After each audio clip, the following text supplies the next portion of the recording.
What's up, YouTube? Pink Reaper here, back with another episode of Stuff Pink Likes. I haven't uploaded anything in a little while, and I decided, you know what, let's bring back this series. I haven't done anything with this series in a while. So, welcome to Stuff Pink Likes Wetrix.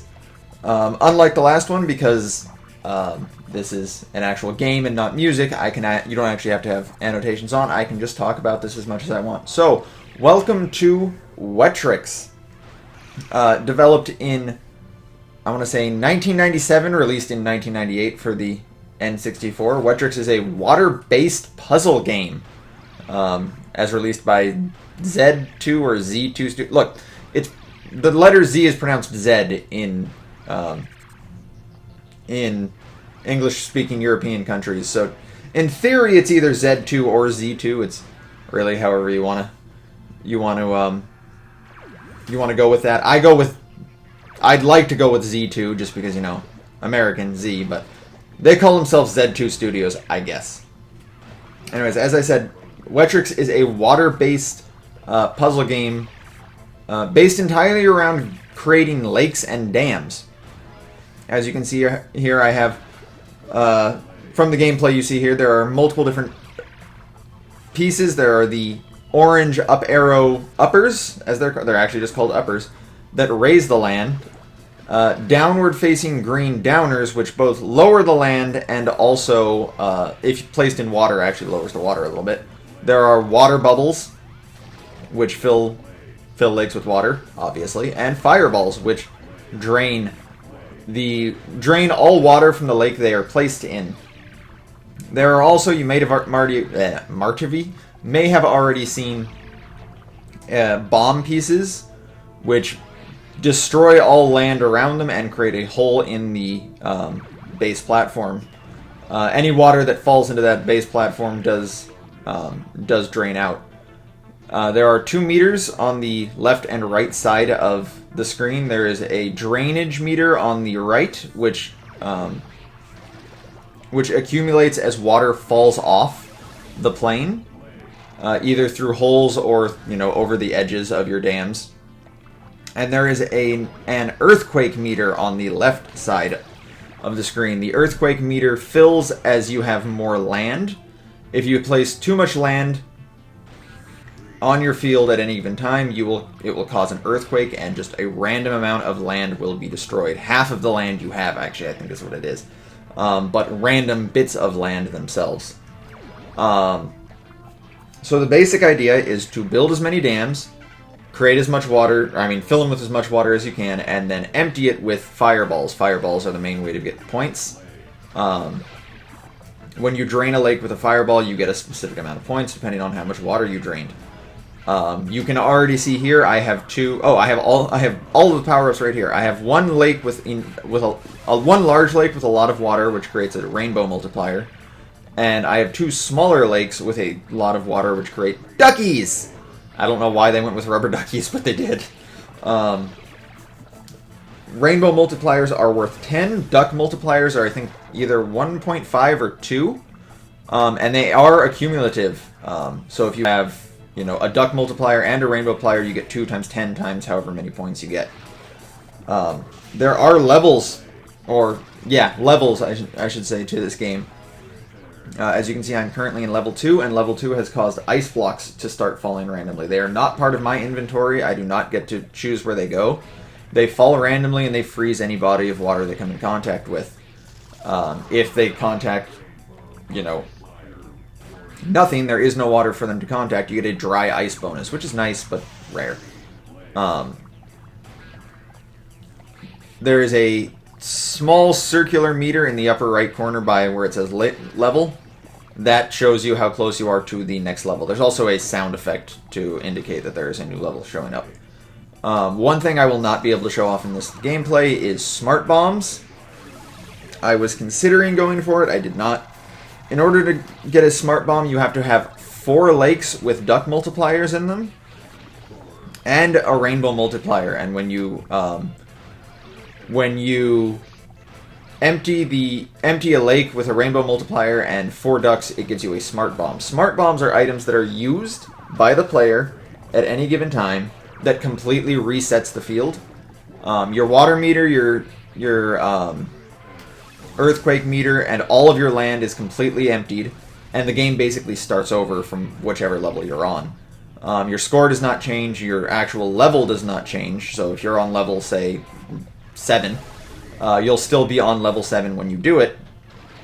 However, as far as I can tell from the few times I've used it, the game does play out like you have just restarted, so it's not going to just immediately start giving you a bunch of bombs. Right here is where I go for, I'm like, I can just throw a 4th lake in the middle, but no, my earthquake meter is going crazy. I need to lower my land, so I started erasing some of my extra lakes. Unfortunate, but it's how it goes. So, Wetrix was actually developed by 2 brothers, actually, a studio of 2 people, oh yeah. John and, I swear to God this is his name, Stay, S-T-E, Pickford. And I've shown this game off on stream at one point, and during that stream I made a guess, I made an assumption. I'm like, from playing this game, I honestly feel like they created a water physics engine, and then they didn't really know what to do with it, so they just created a puzzle game, and this is what came out of it. And sure enough, upon researching a bit of this game, Wetrix actually came about from a demo, a water physics demo, that the brothers liked so much they just decided they were going to turn it into a whole game, and they did, and it brought us Wetrix, and I'm okay with that because I actually very much enjoy this game. So yeah, I called it. I called how this game came into, but I mean, how else could you do it? The water physics in this game is actually pretty good, especially for its era, the N64. But anyway, moving on, there are actually multiple versions of Wetrix. There's the original N64 version, a Dreamcast version, a more optimized PC version, and a very sub-optimized Game Boy Color version. Having never played any of them other than this one, I can't really speak for any of them. I do know from what I've heard the PC version just sort of runs a little bit better, and it just looks a little bit nicer, which isn't surprising. Same, I guess, probably with the Dreamcast version, but it is what it is. I wouldn't suggest attempting to emulate anything other than the PC version, though, because as far as I can tell, I played this on N64. I own an N64 version of this game, but I have it on, at one point or another, when I was over at Azanize's house, I wanted to show him this game, so he tried to download an emulator for it. It is extremely unoptimized. For some reason, the game runs about 4 times faster than it's supposed to. So, unfortunately, if you don't own a legit copy of this game, you're probably going to have a hard time playing it. There was also a sequel released on the PS2 in the year 2000, yeah, called Aqua Aqua, which, again, I have no real knowledge of. I have not played. I just know that it exists. And probably the oddest part about it is that not only does it exist, but it also has a story mode, but it's not like the gameplay is really any different. You still build dams, and you still build lakes, and then you still drain lakes. So I don't know what kind of story you could have with that, but it is what it is, I guess. Back into the gameplay we have here. As you can see, I've already completely, removed one of my duck lakes. I'm about to be removing a second duck lake. I am not sure if it has happened yet. It probably hasn't, since in terms of this game, I'm only in level 3.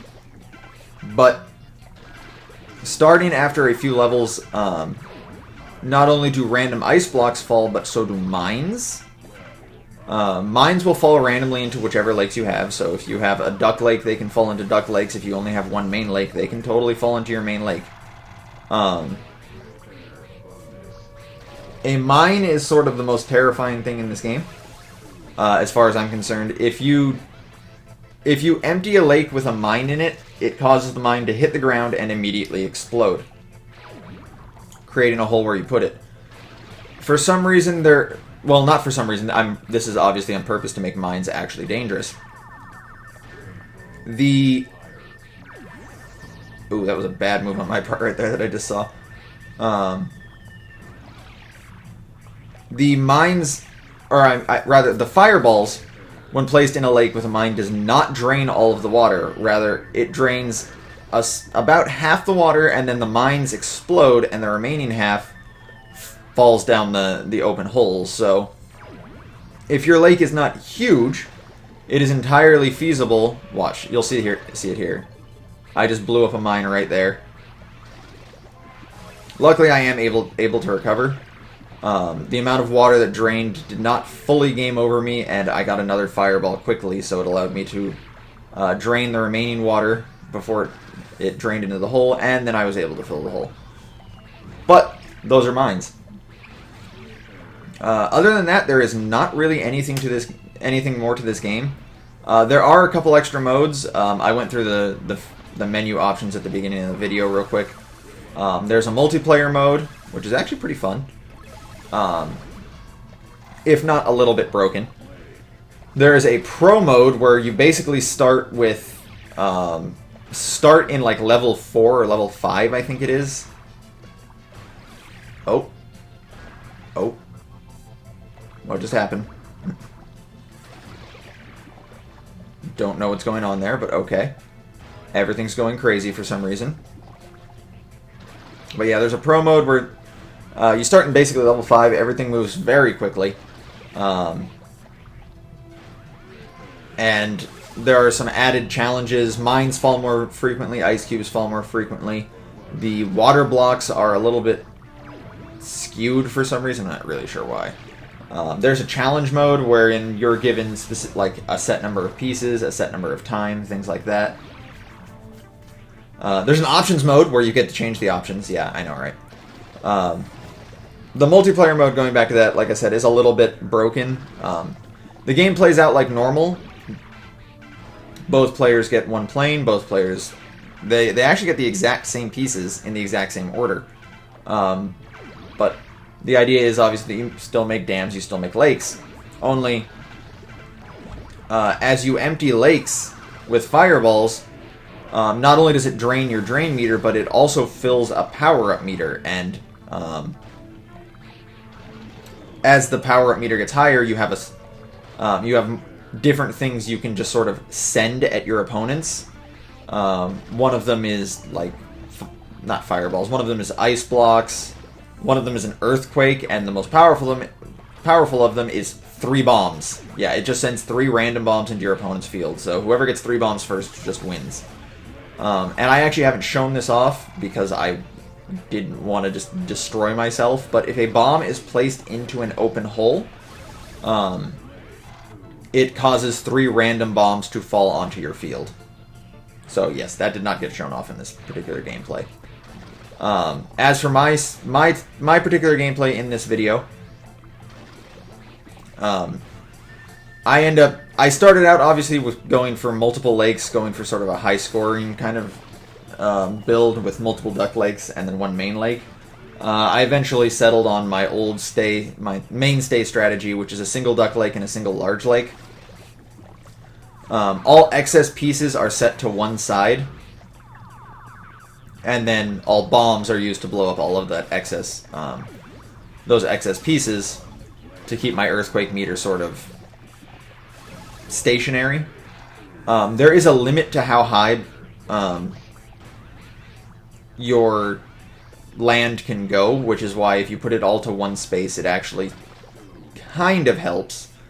You may also see me open holes with downers. I didn't bring this up, but if you place a downer on a hole, I'll do it right here, in fact, it just increases the size of that hole. The main reason for this is just because it gives me something to do with a downer, and also because you get a larger bonus when you repair a hole, if the hole is larger. Outside of that, not really a lot of not really a large amount of strategy to my play. I don't do it much in this particular gameplay, but especially when mines are on the field and I have a large amount of I just destroy land right there with a fireball. That's something else I didn't talk about. When I have a large amount of land and there's a mine in play and I get a fireball, I will use that fireball to destroy the land. If a fireball is placed on land, it doesn't destroy as much as a bomb, but it still destroys a very large amount of land.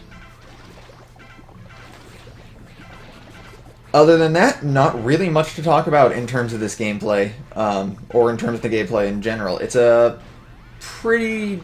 I don't want to say basic, because it's really not a basic puzzle game, but it's pretty easy to learn. It's pretty pick up and play. Once you know how the game works, you can just sort of play it.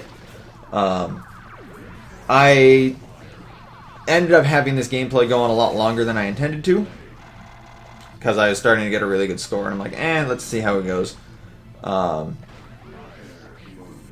So I ended up just sort of playing for a while, got above a certain point, I'm like, okay, I'm done. This has gone on too long. I'd be willing to state that if you get in a good groove, sort of like I do,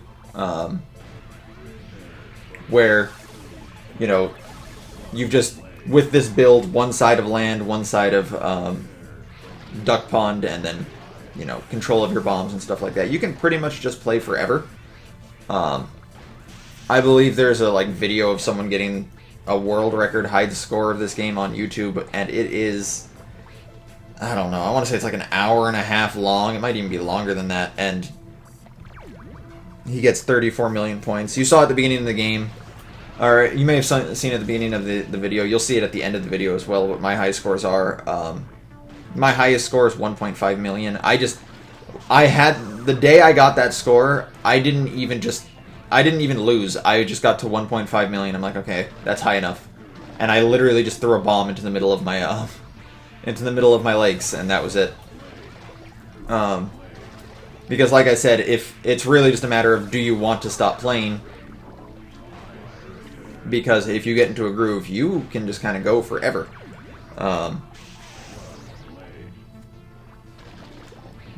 I will say this, as the levels progress, because I have gotten to some very high levels. I got to level, I think, 10 at one point. The pieces do fall significantly faster, and it sort of just becomes do you know exactly what's, you have to be paying attention 100%. You have to know exactly what's coming next, or else you will not be able to react fast enough. Because you basically have to be holding whichever direction you need these pieces to go before they come out, which can be difficult. But anyways, not much else to talk about here. This was just sort of a video, because I haven't really made a video in a while. And also a video I've been wanting to make in a while. I've been wanting to make a Stuff Pink Likes, and I've been wanting to make a Stuff Pink Likes on this specific game, because I really, really like this game. I'm going to go ahead and pause the recording here, and then skip forward to where it ends. Which actually isn't that far from where I am now. But I'll show you my final score, and then I'll let you see some of my high scores as well. So anyways, thanks for watching, guys. This has been Pink Reaper, signing out.